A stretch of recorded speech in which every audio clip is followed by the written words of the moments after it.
kita ada satu set kawan-kawan beragama yang akan judge orang-orang macam ni. Tapi saya cubalah untuk ambil pendekatan yang why not aku try untuk jadi kawan dia. Maksudnya Han try no. Maksudnya at the end of the day, dia akan jadi someone yang tiba-tiba selesa nak bercerita dengan kita dan nak bagi tahu hakikat sebenarnya. Betul. And then kita waktu tu lah inilah sebenarnya yang saya nak tanya. Bila terjadi keadaan macam ni dekat saya, kita mampu jadi pendengar.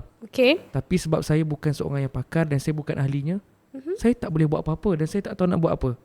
Untuk orang biasa macam saya. So apa the least thing yang kita boleh buat? Okay, maknanya kita nak bantu dia lah macam mana kan. Okay, before that pun tak saya nak share sikit sebab bagusnya tadi kita nak jadi kawan yang membantulah kan. Kira macam kita tak nak menyisihkan dia.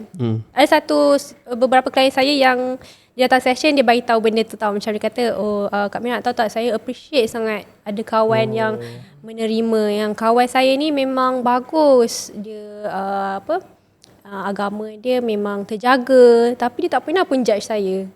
Bila dengar cerita tu saya rasa macam terharu dan rasa macam happy sebab ada orang yang macam tu. Sebab dia kata bila ada kawan yang macam ni, saya rasa macam diterima dan saya rasa lagi kuat nak berubah. So untuk kawan-kawan yang sebegitu, I think the same thing lah, the same principle yang you need to practice. Instead of pushing them away, kita cuba fahamkan, kita be open with them lah. Saya tak adalah macam nak cakap kita tolong yang struggling saja. Contohlah kalau diorang struggling tapi diorang dah terbabas pun, kita still nak be their friend lagi supaya diorang ada macam guidance tau. Kita tak support macam tadi, kita benci apa yang diorang buat tapi kita tak benci diorang. So we want to be that role model untuk diorang nampak, orang ni baik sangat, dia tak pernah pun hukum aku. So I think maksudnya ada orang yang masih boleh bergaul dengan orang yang macam ni.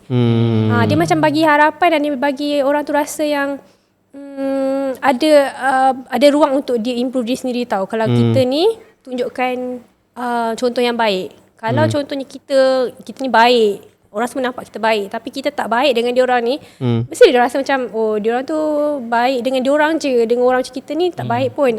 Faham. Sebenarnya kita bukan betul-betul baik lah kalau macam tu. Betul tak? Betul. Setuju.